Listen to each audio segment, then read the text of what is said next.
So welcome to Challenge the Road. We're here at London Concours, super excited. We've got the Japanese dual section. Let's have a look round.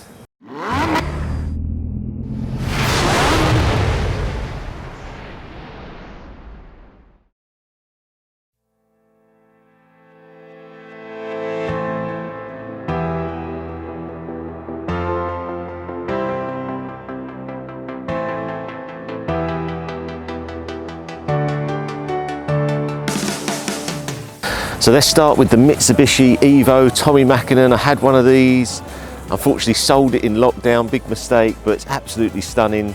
Condition is fantastic on this one, but really do like them. 222, I think, in the red. 50% more in value than the other cars in white, black and blue. So yeah, really good investment car, but these have crept up over the 100, into the 150s. Got our own Subaru 22b here. It's fantastic to have it here, it looks great. We resprayed the car with matte, Unique Vehicle Solutions, and yeah, it looks pride of place here, actually right at the front, so really pleased with that. RX-7, C-Reg, so what's that, 80, must be 88, maybe a bit, no, maybe 86, even back from there. So Mazda MX-7, not a car for me, it looks very small today. I wouldn't really have driven these, and the MX-7 obviously must have gone to then MX-5, I assume, but yeah, it looks like this a lovely car. And this Japanese section here has got such a wide variety from sort of 1965 all the way upwards. LFA, I think I've seen this one for sale, it says paddle up on here. I think it's got 9,000 miles, thinking back on the ad, but this was a car I was really thought about purchasing. But they are sort of probably around, I assume, 500, 600k, so quite a lot. Whether they go more, I don't know, but had a fantastic V10 engine, and just looking at it today, really like the interior actually, with the seats, wheels, the design. I think it looks really good actually. Now going over to a real favourite of mine, but one I've never driven, Nissan Skyline R34. Now, these cars just remind me of Fast and Furious and different films, but I really like this blue. Probably because I like the Subaru blue, but yeah, really like this car. Don't see that many now, obviously, because probably they're stored away or not used that much, but really like this car. It's lovely looking. I like the blue, grey wheels are good on it. I always thought they were a really big car, but coming here today, it doesn't actually look that big. So another car here in this Japanese dual section is the Honda NSX Type R. Again, I really like this, and being here today, I'm amazed how small they are. They remind me a lot of when I had a 355. These have gone up hugely in value now, especially the Type R versions. They must be sort of 150s. But being here today and looking at it, I think, yeah, it's an exceptional car. I think it could go actually more than that. It looks sort of $250,000 maybe. I like the white, actually, the white wheels. Honda had a lot of cars with white wheels in the Type Rs, the Civics, the black roof. It looks really smart. So another car here, Toyota Supra. Can see Appreciating Classics on the number plate there. We'll bring up his details. But yeah, this is a wonderful condition car.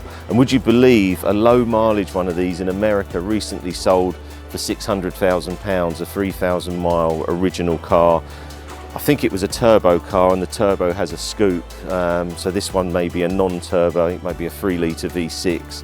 But yeah, at the time I really liked these cars. I remember seeing one in black, which was a really nice colour for these, and I really wanted one. And then when I went to search to find one, it was very difficult to find anything original, because at the time with Fast and Furious, all these films, everyone had tuned them, big exhaust, more power, different wheels, and they're really hard to find an original car, which is probably still true today, and why these have risen so much in value. But we're going to head over to the supercar section, because I'm really excited to show you some of the cars over there.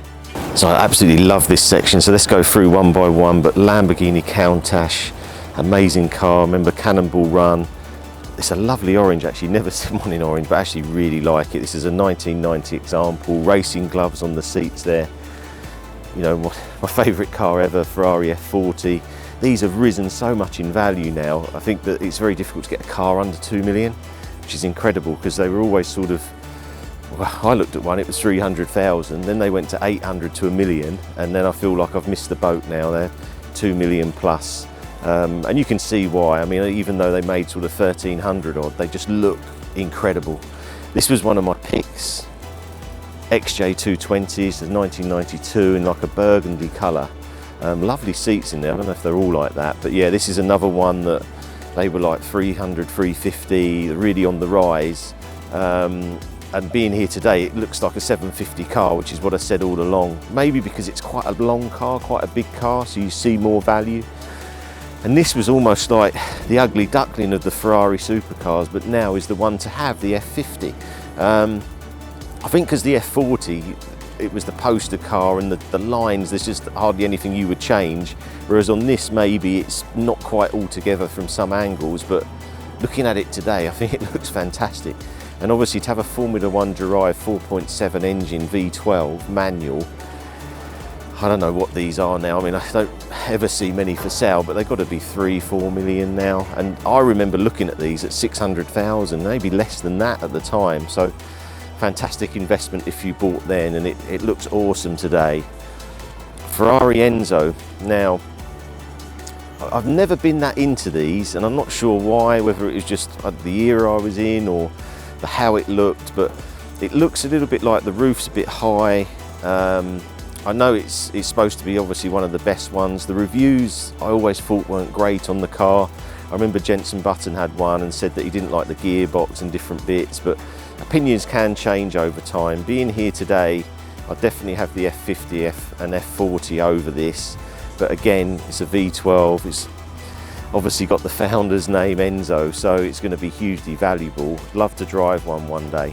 Now this is what I like about going to events like this. I don't remember seeing an SLR like this. I think I've seen silver ones, but not with all these vents, so I'd have to look up exactly what model this is or whether it's got some additional parts, but I think it looks fantastic actually. It's got the carbon through the middle, the black accents. It looks really good. Orange calipers. Not sure on the values of these, I'd have to look them up, but yeah, it looks really nice. Koenigsegg winner from yesterday, Agera S. The engineering on these absolutely amazing. This is in a carbon green, so yeah, it looks really good. I don't know if it's a car that interests me that much. I know the engineering's fantastic and that, but maybe I'd need to get into them more, research it a bit more, and maybe it is a car for the future. But this one I really like. 918 Spider, I'm sure this was for sale at DK Engineering, because they have ones very similar to this. These are well over £1 million, may go a bit more, but looking at it today, I think it looks immense actually. I love the wheels, the brakes. This might be a Weissach car. Have a look on there. Doesn't say Weissach, but they look like Weissach wheels. So they've done a track Weissach package for 918s, but it looks great. Going on, we've got another one here in yellow. It's quite a flat yellow. Doesn't look like there's much metallic in it, but it does look nice with the black roof, acid green calipers. I prefer the blue one, but again, it's a really nice spec, this one, if you like yellow. Ford GT Carbon Series 2021. So these are a car that come out and then rocketed actually in value quite a bit, and then there was a lot, a big wait for these. Not sure on the values now, but not that many made, I think. The original one there was a lot less, and then this one I still don't think there was a lot in the country, but apparently it's fantastic to drive. Ford Motorsport made it like a race car for the road, and it was derived from a race car, so it should be fantastic to drive. Never driven one, but would like to. 765 LT MSO 001. Really like these 765s. I don't know if they're too much for the road, too much power and that, but the more and more I keep looking at them, the more I'm drawn to them. Held their money very well as well. A lot going on with all the spoilers and that. There was actually a green one at the Buell event we had, and I did think I really like that car. Looks fantastic. 4 exhausts as well. Older car here, Testarossa. Is it a Testarossa or a 512? I'd have to have a look, but yeah, these are another car that have stayed quite low in value. I think they were sort of 110, 120, then I think they've gone 150s. Looking at it today, it looks like a £250,000 car. This one's got 2 wing mirrors, some of them just had 1. I think I prefer it with the 2, but it's another fantastic Ferrari from that era, pop-up headlamps that I really like. But let's move over to some other cars I've seen over here. So we're here at Magnitude and Amari's stand here. Now, you've got a choice.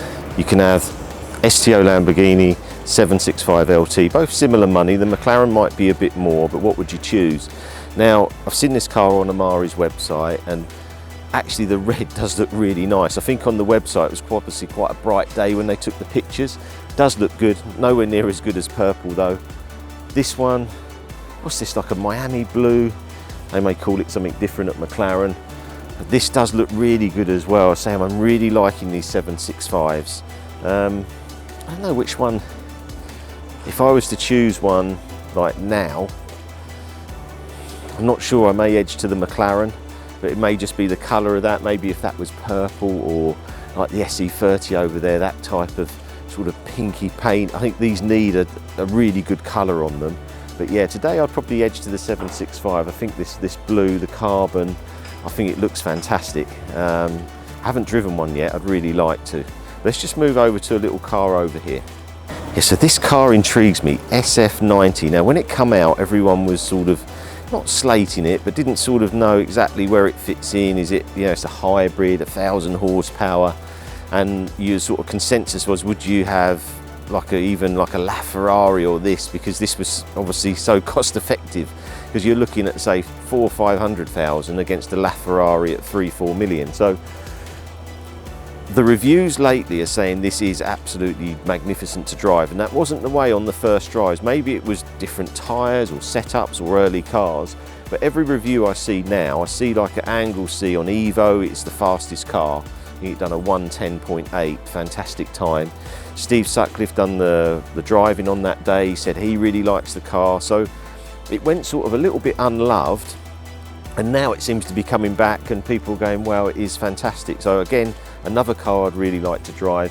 Maybe it's the design, but I haven't had a good look round already, but I think that looking at it from the back here today, it does look really good. I think it'd be a really good car as a Spider as well. Maybe the front, not so sure on the lights with this coming through on the front. Maybe it'd be better without that, not so keen on that. But yeah, it's an interesting car because they've dropped a lot. So I think the Ferrano cars were sort of 100,000 off list, pretty much brand new, so that's a big drop. But whether they're going to hold now, the reviews are getting better and better, we'll have to see.